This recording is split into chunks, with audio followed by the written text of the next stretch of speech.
One of the things that I love about machining is that there's always something more to learn about it. There's always a new frontier, some way of doing things, or some process that needs to be done that you've never done before. So there's always something more to learn. It makes it very exciting.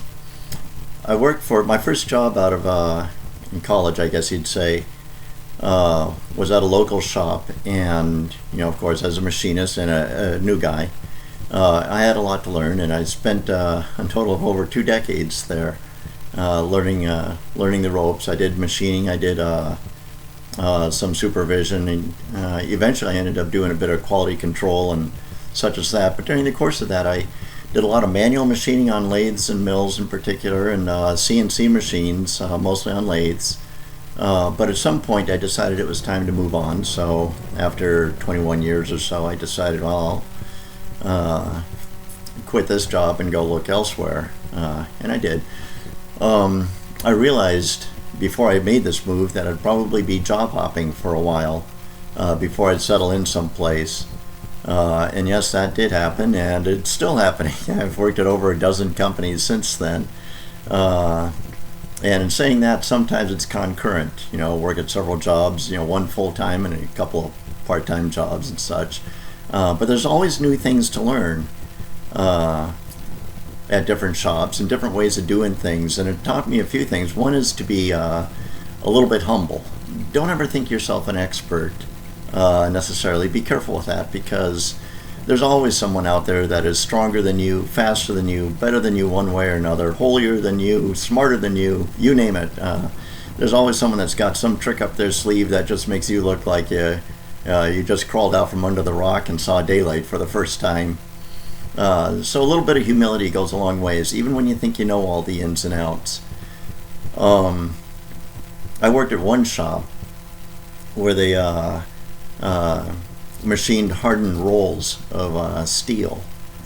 These are basically like donuts, and they machined them down, and the steel was hardened, so it's not as soft as ordinary steel is, though people that aren't in the machining trade don't think of steel as being soft.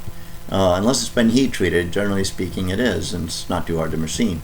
Well, these are hardened rolls, and they did things in a totally unconventional way. I remember setting foot in that shop and seeing how they did things. I go, oh my God, you gotta be kidding me. That's a safety feature that the engineers smartly built into the machines, and it's meant to be used as a safety feature, not as a regular means of production. It's a feature that on a CNC machine, for those guys that know what I'm talking about, is called dry run. And they were doing regular machining on their CNC lathes using dry run, instead of programming it like usual at a feed rate of 5 thousandths per revolution, 10 thousandths per revolution, or whatever. No, they're screaming through there with dry run. And when I understood what they were doing, it made a lot of sense. But I compared it to learning how to water ski on bare feet on day one. It can be done by guys that really know what they're doing, but it's real risky, and I don't know how the heck they learn how to ski on bare feet, but they do. And this here is something that looked about as dangerous as doing that. I mean, potential of crashing your machine grows up probably exponentially. It's what I would consider an extremely dangerous way to machine. But once you get used to it and understand what they're trying to accomplish, it makes a whole lot of sense. But it's just something that I wouldn't recommend.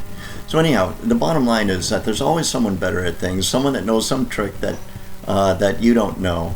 But during the course of this, the last X number of years or whatever, I've done a lot of job hopping and seen a lot of different factories, a lot of different shops, a lot of different product line, machinery, how people do things.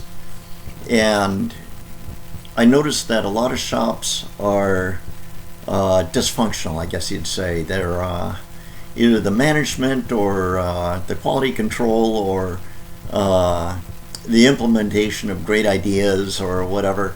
There just seems to be so many flaws. Every company I've worked at, it's like, wow, this is defective, that's defective, this isn't right, they ought to do it better this way, or this would be smart, why are they doing this?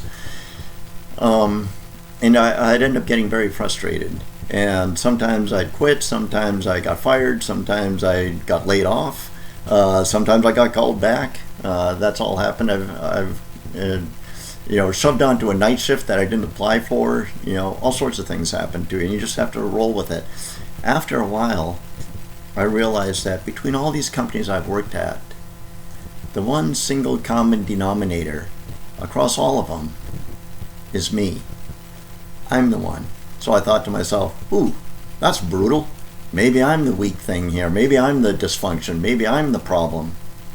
And I go, well, in some cases, definitely, I've got personality issues. Nobody's perfect. And I've got ways of doing things that I may not want to change and what have you. So there could definitely be that. Room for improvement there. I won't deny that. But then I realized that I may have the wrong perspective on things.